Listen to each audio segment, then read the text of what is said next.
BPL 2025 নবম match Rangpur Riders বনাম Sylhet striker. ম্যাচটি শুরু হবে 6 জানুয়ারি দুপুর 1:30 আসুন এক নজরে দেখে নেই দুই দলের সেরা একাদশ।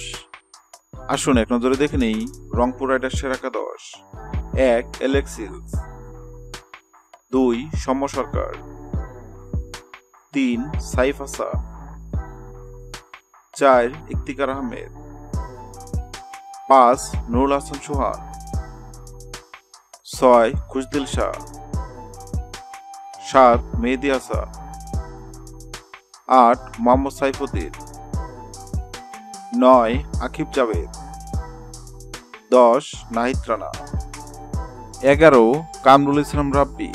আসুন এক নজরে দেখে নেই সিলেট স্ট্রাইকার সেরা একাদশ: 1 Paul Stirling, 2 Rahkeem Cornwall, 3 Jos Munsey, 4 Zakir Hasan, 5 Ronnie Talukdar, 6 Jaker Ali, 7 Ariful Haque, 8 Tanzim Hasan Sakib, 9 Reece Topley, 10 Nahidul Islam, 11 Nihaduzzaman, 11 Kamrul Islam Rabbi. Hello বন্ধুরা, বিপিএল 2025 নবম ম্যাচে সিলেট নাকি রংপুর কোন দল জিতবে অবশ্যই কমেন্ট করে জানাবেন। ভিডিওটি ভালো লাগলে লাইক দিবেন এবং সাবস্ক্রাইব করে আমাদের চ্যানেলের সঙ্গে থাকবেন। ভিডিওটি দেখার জন্য আপনাকে অসংখ্য ধন্যবাদ।